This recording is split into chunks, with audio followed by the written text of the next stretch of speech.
All right, hey guys, what's going on? Side Home Theater Dude, got a brand new episode for you today. If you look over my shoulder, you actually see that my screen has shrunk, right? This is a 16:9 screen. It's 110 inches from Elite Screens. They actually sent one over for me to review. And the cool thing is I'm actually giving this screen away. So if you guys want a free screen, go ahead and stick around right after the intro.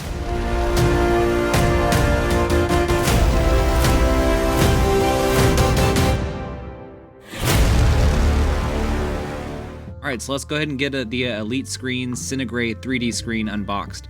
If you're paying attention to this actual unboxing, you'll see that all these components are individually wrapped, and they actually take the care to do that so that none of this stuff gets damaged on the way to you. So with putting this thing together, it's very simple. It seriously took me within 15 minutes. You just lay out the frame, and then you just follow instructions like I'm doing right here. You just do the middles, you attach the sides, you lay out the screen, and then you start using the hooks. They actually include everything. They include white gloves and also all tools needed to get this job done. Overall, assembling the screen was a breeze, and then installing it was even easier. So just right out of the box, this thing is a performer. Like you're looking at it right now, and the colors are a little higher, I would think, and that's because whenever I filmed this, I actually played this in 16:9 format. My Epson 6050 has the ability to change between formats, and as you guys know, my other screen is a 2.35:1 format, so that's the full movie type format that you're not going to have black bars at the top and bottom. The reason why I'm explaining all this stuff right now is that if you're looking at the screen and you're kind of wondering why it's so concentrated, that's the reason why, is because you're looking at the same size in a smaller package. So the reason why all the colors are really popping and the brightness is really bright is because you're focusing all that surface area that would be on a much larger screen into a much smaller area. But the colors look great. The sharpness is great. I will say in a couple minutes the reasons why I would say that there could be room for improvement. But overall, I mean, I think it's actually a pretty good screen. Now what I did here is I decided to actually expand it and use that 2.35 format. I don't think I centered the screen exactly the way it was supposed to be, but just for the sake of argument, I went ahead and expanded the format so that I know what my screen looks like, and I wanted to go ahead and give the Elite Screens its fair chance on this review. And as you can see on the sides, there is some spill off of the screen onto the actual drywall. And here's a consideration. Some people don't necessarily want to spend money on a projector screen. They don't necessarily think it's a necessity. But here's the thing that I'm always going to say. If you're going to spend money on a projector, then you need to spend money on a good projector screen. Now, here's the reason for that. Because on the left side, you're going to see the drywall. Some drywall has texture on it. It may have a color to it. It may not be, ideal for your actual situation. So if you're looking at the left side of the screen, if you're paying attention to, the sky, you can actually see how it's a little distorted. And that's because there's different parts of the actual image going on to that textured part of your drywall. So, I mean, some people do this. I would rather just go ahead and get a screen. Some of them aren't that expensive, so it really helps you out in overall picture quality if you want to do that. And if you're looking at the differences in between the sky on the left and right side of the screen, on the actual Elite screens, the sky looks natural and realistic. So next I'm going to show you guys a light scene and also a dark scene doing the same type of thing. One shooting on the screen, one shooting off the screen.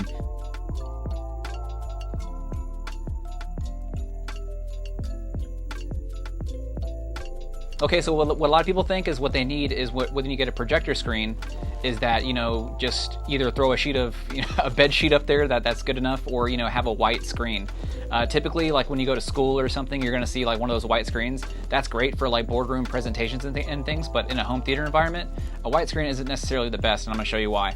So here's just this is the Avengers, the back of it. And if you guys haven't seen it, I'm doing a giveaway of this. So if you guys want this 4K disc, click right up here. So this is basically just the back of it, right? It's 100% white. So let's go ahead and show you what is the difference in between the Elite screens, the wall, and then this one right here. So you guys can make up your own minds on that one.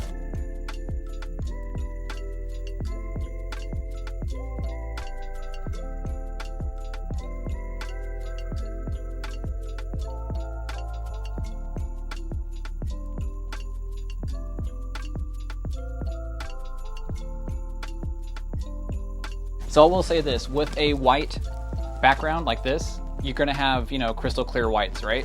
But the problem is this is a bright scene. I chose this for a reason. This is a very bright scene, and whenever you run into a dark scene, a white background can't necessarily produce those blacks and those darks that you need. So if you guys are really into, high contrast type of things, you guys are really into, ultimate video performance, great picture quality, widescreen may not be the best way to go, but there may be some manufacturers out there that actually have a really good widescreen. So I don't want to go ahead and give a blanket statement, but just in general, I haven't seen one that is basically up to par to a home theater type of standard.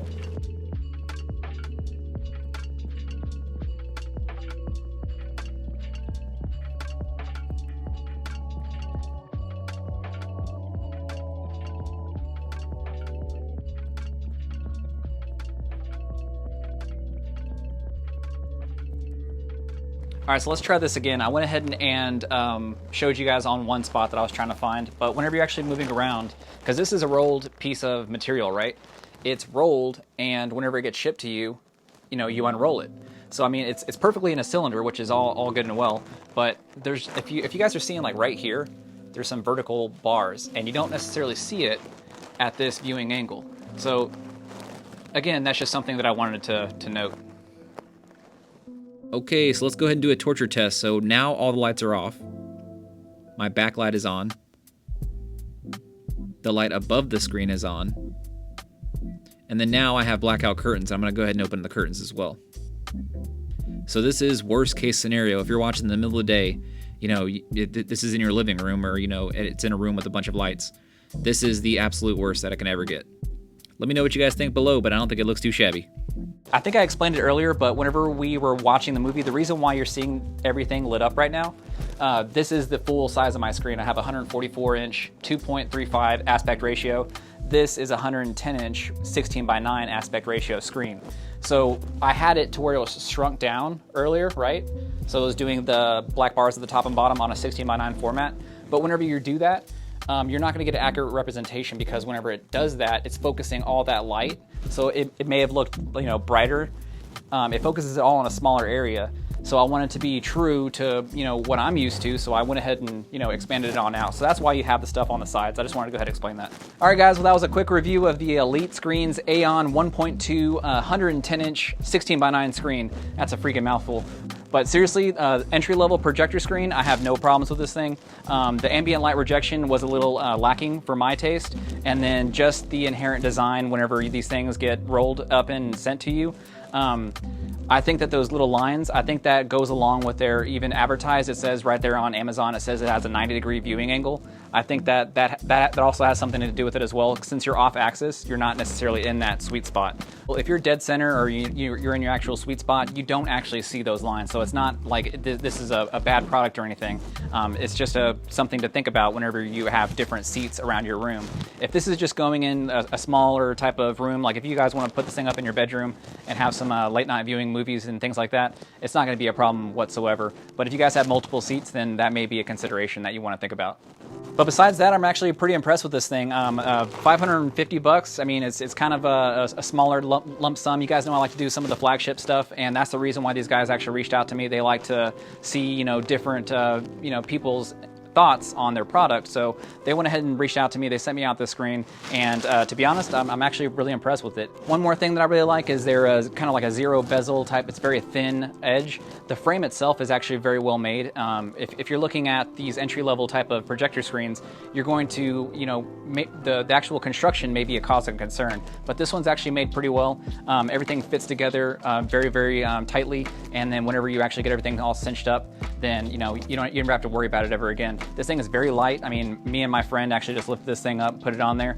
All right, guys, thanks for sticking around at the end of the video. You guys know I like to do giveaways with my products that people send me. I don't necessarily like to keep anything that the reviewers or the actual companies send me, because I like to make my thoughts be my own and not influenced by any of the stuff that they send out. So this actual screen right here, I'm going to be going ahead and giving this one away. So all you have to do is just like this video, make sure you comment down below, and then make sure you're subscribed. That's it. In 2 weeks' time, pay attention to the pinned comment. You guys don't know what a pinned comment is? I'm going to tell you right now. So if you're watching this after the 2 weeks, you may have missed it. I'm going to disable the comments on the entire video. So on the pinned comment, it's going to be the first comment from me. It's going to be right there at the top, the very first one you're ever going to see. And whenever that one's available, then the actual giveaway is still available. So after the 2 weeks, I'm going to disable comments, and this is how I do all my giveaways. So if you guys are asking about other giveaways that that have gone in the past, they're already gone. they're out of here. So this is just how I do it. I'm gonna go ahead and disable comments. You guys don't see comments on this thing, you know, that's about it. Don't ask me on another video. Some of you guys do that and be like, hey, what happened to the giveaway? But I wanted to go ahead and address that right now. So that's it, guys. Really appreciate you guys for watching. Make sure you like, favorite, share, and subscribe. Don't forget to hit the little subscribe notifications bell. As always, you guys like anything in my room, make sure you hit me down in the comments. I'm an affiliate for Amazon, Emotiva, and SVS. So if you guys want links to any of that stuff, it's always going to be down there. And I really appreciate you guys for watching. I'll catch you on the next one.